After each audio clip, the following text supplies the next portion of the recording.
Honorables membres du jury, chers invités, bonjour. Autrefois, obtenir le doctorat ouvrait nécessairement la porte à l'insertion professionnelle. Aujourd'hui, la question se pose. Le doctorat garantit-il l'insertion professionnelle? Dans le contexte international, l'accès à l'insertion professionnelle chez le docteur en sciences de l'homme et de la société devient de plus en plus difficile à l'égard des autres domaines des sciences, notamment les sciences techniques. Au Sénégal, bien que le doctorat soit le plus haut diplôme universitaire, il n'offre pas nécessairement des garanties donc, en termes d'opportunités professionnelles ou d'insertion professionnelle. Ces docteurs font face à des défis liés donc, à l'adéquation entre la formation doctorale et les besoins spécifiques du marché de l'emploi. C'est dans ce sens que nous posons la question de recherche suivante. Quelles sont les contraintes liées à l'insertion professionnelle rencontrée par le docteur en sciences de l'homme et de la société de l'UGB et quelle stratégie met-il en œuvre pour trouver un emploi? Pour ce faire, nous avons adopté donc la méthode qualitative. À l'aide du questionnaire, des entretiens individuels, à l'aide d'un guide d'entretien, des entretiens individuels semi-directifs ont été réalisés auprès de 8 participants, donc 8 docteurs âgés de 35 à 55 ans. À travers le logiciel d'analyse Envivo 12 Pro, nous avons abouti aux résultats suivants. Donc ici, sur le graphique numéro 1, 2 termes ont été interconnectés. Donc nous avons ici 73% des docteurs qui militent vraiment ici le service d'accompagnement professionnel pour les aider donc à s'insérer dans le monde professionnel et aussi 70% donc de fréquences qui portent sur les formations qualifiantes que ces docteurs après la thèse font recours. Au niveau du graphique donc numéro 2, nous voyons ici une fréquence de 114% qui porte sur l'employabilité donc de ces docteurs ASHS qui sont toujours dans le processus d'une recherche d'un emploi stable et aussi peu, donc 58, qui sont ici dans des contrats de recherche postdoctorale et enfin 96% de ces fréquences, d'une fréquence donc qui justifie ici ce docteur qui préfère donc qui s'inscrit donc dans le contrat à durée déterminée parce qu'ils n'ont pas le choix. Donc en termes de discussion, tous les participants ont donc affirmé l'inexistence d'un service d'accompagnement professionnel postdoctoral. 70% des participants pensent qu'à nos jours, obtenir le doctorat dans les domaines des sciences de l'homme et de la société ne suffit plus pour s'intégrer directement dans le monde professionnel. Et en guise de conclusion, notre étude confirme l'hypothèse de départ selon laquelle l'absence d'un service d'accompagnement professionnel post-doctorat et un recrutement stagnant des enseignants donc chercheurs dans les universités publiques sénégalaises sont des contraintes liées à l'insertion professionnelle de docteurs en sciences de l'homme et de la société de l'UGB. En guise de recommandation, donc, l'étude recommande donc la nécessité de créer un dispositif d'accompagnement professionnel et en termes de perspective, explorer davantage les mécanismes d'accompagnement professionnel existants donc, dans les universités publiques sénégalaises pour enfin aboutir à une étude beaucoup plus comparative. Je vous remercie. 180 secondes. Hein. Voilà, il est dans le temps. Excellent. Ce n'est pas la question que le doctorat garantit-il l'insertion professionnelle. Que deviennent nos docteurs ou nos doctorats? C'est lequel? C'est que deviennent nos docteurs ou que deviennent nos doctorats? C'est lequel? Alors ici, nous parlons, quand on dit ici le doctorat, nous parlons donc de ceux qui sont déjà diplômés, qui ont déjà soutenu leur thèse dans le domaine des sciences de l'homme et de la société. Vu qu'ils sont donc contraints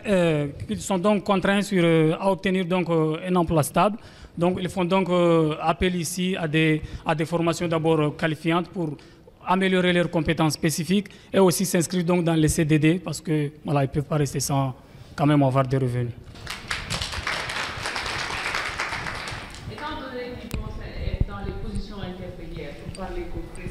Sur CDD, vacations, ils vont être dans l'attente, mais qui devient durable.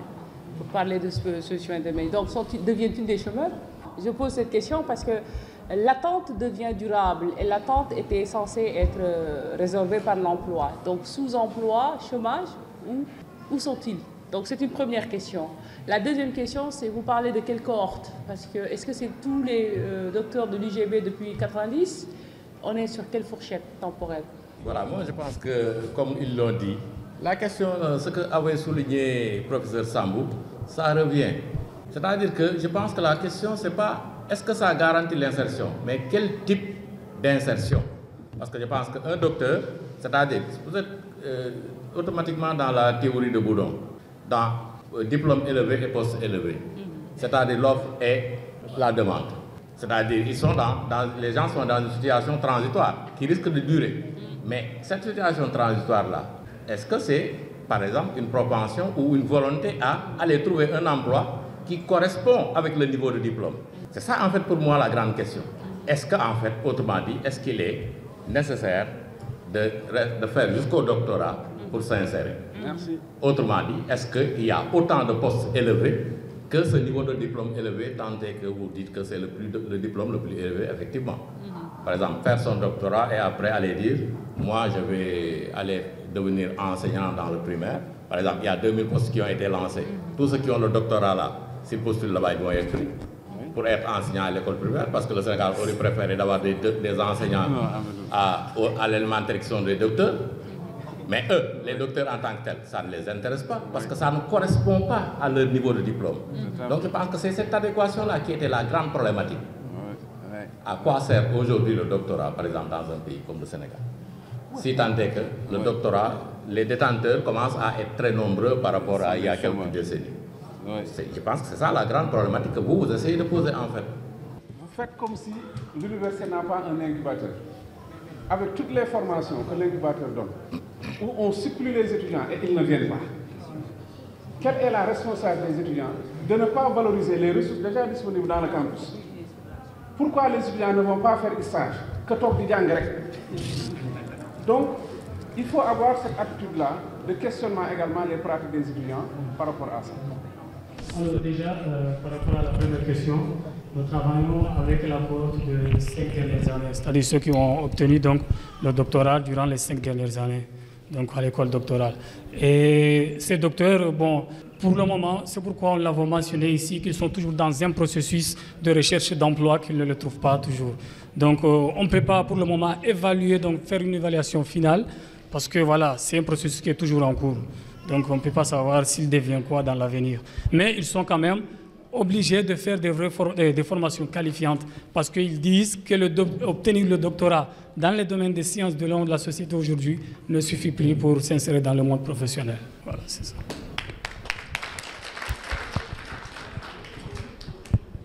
Merci beaucoup. Ça y est, je vais parler. Ce n'est pas parce que j'ai suivi le travail que je vais le défendre. Il y a une seule chose que je vais te dire et que je t'avais dit, c'est que la taille de ton échantillon. Je t'avais dit que quand même, il y a assez de docteurs, comme tu dis qu'il y a assez de docteurs, on pouvait interroger plus que 7 quand même. Et ça, je pense que c'est une chose que je t'avais dit.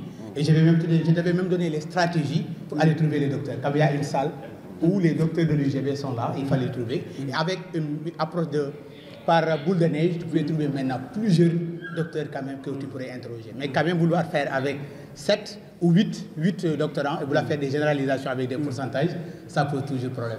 Autre chose, je pense que le titre de la présentation t'a un peu induit en erreur. Et je pense que ta question de recherche était très claire. Quelles sont les contraintes liées à l'insertion professionnelle des docteurs et quelles sont les stratégies qu'ils utilisent? Mais ce n'est pas garanti. C'est ça, le titre ne reflète pas en réalité le contenu. Et il fallait partir de ta question de recherche, comme ça va être plus clair. Merci. Déjà, par rapport à la première question, comme vous le savez, les acteurs, ce sont les docteurs. Et ces docteurs-là, à chaque fois que tu t'approches d'eux, ils te disent, j'ai pas de temps. D'abord, j'avais voulu faire l'approche mixte. J'ai construit les questionnaires, je l'ai envoyé à plusieurs docteurs, mais je n'ai jamais eu de réponse. Et à la dernière minute, je me suis dit, au lieu de perdre le temps à les attendre, il fallait annuler directement les questionnaires et aller dans l'approche qualitative. Là aussi, pour obtenir ces 8 docteurs-là, ce n'était pas du tout facile, parce qu'ils ne veulent pas, voilà, avec les occupations. Je ne sais pas, oui, allez-y. Qui marche plus facilement pour les docteurs que pour les docteurs. Est-ce que dans votre étude, les hommes ont eu les mêmes chances que les femmes? Là, on inverse le regard parce que souvent, les femmes ont plus de facilité en tant que docteur à trouver que les docteurs. Est composée d'une seule femme et cette femme donc n'est pas passée dans les formations qualifiantes ni de contrat à durée déterminée parce que juste avec ses connaissances qu'il avait, bon, c'est ce que Bourdieu appelle le capital social et donc il s'est pu insérer directement dans le monde professionnel. Oui, à trouver la voie. Merci. Oui, il y a une question publique. Déjà, je vous félicite, M. Saïd, pour cette belle présentation. En fait, ma question est la suivante. Est-ce qu'en fait, la problématique de la recherche d'emploi traduit l'inadéquation en fait, de la formation doctorale par rapport aux réalités du marché du travail, ou c'est en fait, une dégradation en fait, du modèle salarial en fait? C'est ma question. Merci beaucoup. Alors là, il faut dire que ce n'est pas par rapport à la dégradation des salaires et autres, mais c'est que cette formation, bon, en tout cas avec ces docteurs, nous ont signifié que ces formations sont beaucoup plus basées dans des aspects théoriques. Et dès lors qu'ils sortent en dehors donc, du milieu académique, ils se trouvent très très limités. Donc voilà, parce que les besoins spécifiques du marché ne correspondent pas exactement aux... C'est pourquoi là, il y a une différence entre les sciences techniques et le domaine des sciences de l'homme et de la société. Merci. Bon.